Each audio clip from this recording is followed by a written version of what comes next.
Buenas, estimado tutor y compañeros. Mi nombre es Diego Ramírez, estudiante de la UNAD en la tecnología de radiología e imágenes diagnósticas. El día de hoy vamos a hablar sobre la membrana plasmática y también conocida como membrana celular, sus partes y funciones.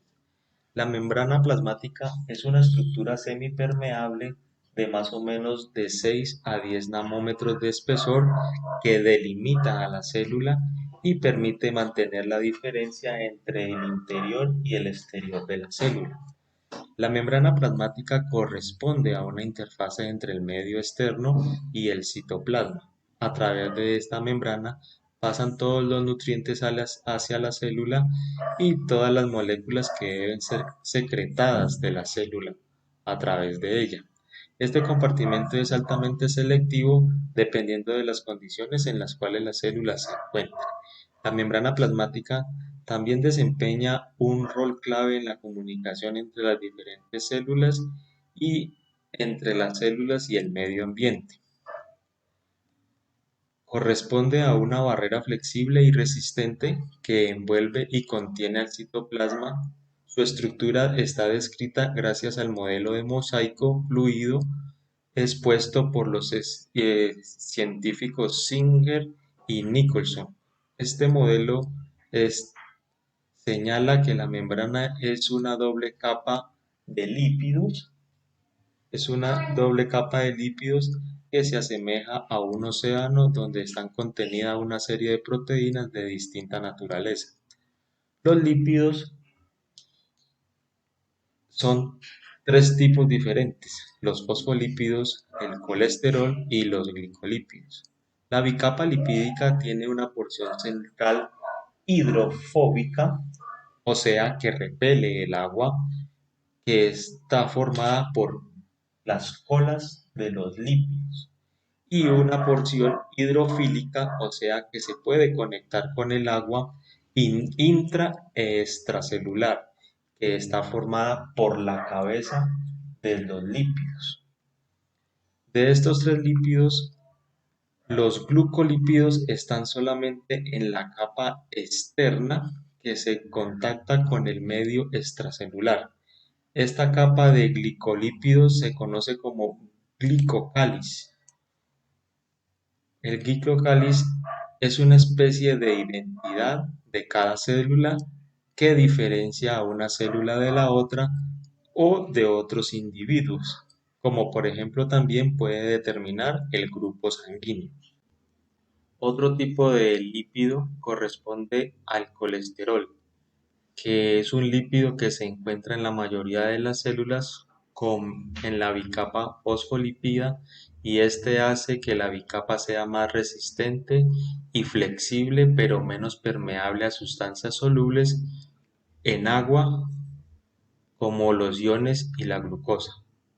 Otra parte de la estructura de la membrana son las proteínas, que son los componentes de la membrana que desempeñan la función específica de transporte y comunicación.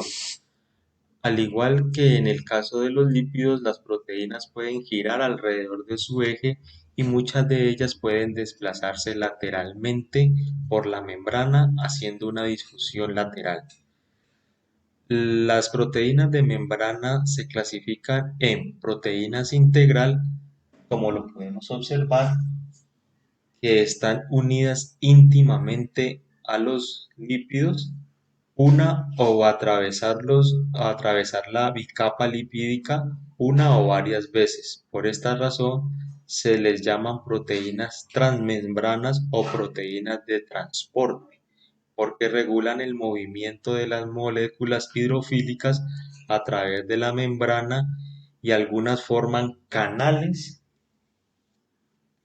proteínicos o proteínas de canal, o poros por donde transitan las moléculas como el potasio, calcio y sodio.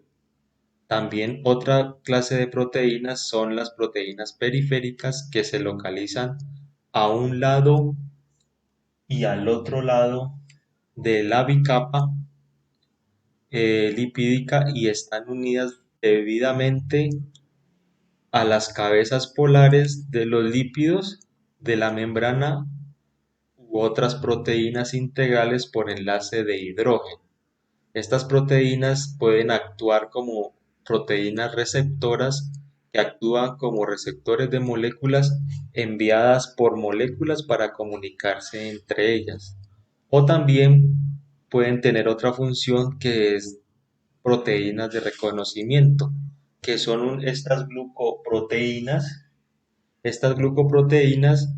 que son proteínas asociadas a glúcidos y actúan como la etiqueta de identificación y como sitio de unión a la superficie celular de sustancias que han sido identificadas como extrañas en el organismo, así por ejemplo como las células de ciertos glóbulos blancos que reconocen a las bacterias como invasores de nuestro cuerpo para ser destruidas por otra clase de estos glóbulos blancos. Bueno, entonces ahora vamos a hablar sobre el transporte de la membrana, que es el paso de las moléculas a través de la membrana, el cual posee dos modalidades, que es una pasiva, la cual es sin gasto de energía, y la otra es activa, que es con consumo de energía. El pasaje pasivo es un proceso de difusión de sustancias a través de la membrana y se produce siempre a favor del gradiente, es decir, de donde hay más hacia el medio donde hay menos. Este transporte puede darse por difusión simple, que es el paso de pequeñas moléculas a favor del gradiente que puede realizarse a través de la bicapa lipídica o a través de canales proteicos. La difusión simple a través de la bicapa eh, así entran las moléculas lipídicas como las hormonas esteroideas, anestésicos como el éter y fármacos liposolubles, y sustancias apolares como el oxígeno, el CO2 y el nitrógeno atmosférico. Algunas de las moléculas polares muy pequeñas de tamaño como el agua, el etanol y la glicerina también atraviesan la membrana por difusión simple. La difusión del agua recibe el nombre de la ósmosis. La difusión simple a través de los canales se realiza mediante a las denominadas proteínas de canal o canales proteicos, por los cuales entran iones como el sodio, potasio y el calcio. Las proteínas de canal son proteínas con un orificio o canal interno cuya apertura regula, por ejemplo, por ligando, como ocurre con una neurotransmisoras u hormonas que se unen a una determinada región en el receptor de la proteína de canal, que sufre una transformación estructural que introduce la apertura del canal. La difusión facilitada o el transporte pasivo permite el transporte de pequeñas moléculas polares como los aminoácidos monosacáridos, como la glucosa, que al no poder atravesar la bicapa lipídica requieren de proteínas transmembranosas que faciliten su paso. Estas proteínas reciben el nombre de proteínas transportadoras o permeasas, que al unirse a la molécula transportadora sufren un cambio en su estructura que arrastra a dicha molécula hacia el interior de la célula. Ahora vamos a ver el pasaje activo. Se produce pasaje de sustancias en contra de la gradiente, el transporte activo. En este proceso también actúan proteínas de membrana. Por estas requieren energía en forma de ATP para transformar las moléculas al otro lado de la membrana. Se produce cuando el transporte se realiza en contra de la gradiente electroquímico. Ejemplo de transporte activo está la bomba de sodio y potasio y la bomba de calcio. La bomba de sodio y potasio requiere una proteína transmembranosa que bombee el sodio hacia el exterior de la membrana y el potasio hacia el interior hacia el interior. Esta proteína actúa contra la gradiente gracias a su actividad como el ATP ya que rompe el ATP para obtener la energía necesaria para el transporte.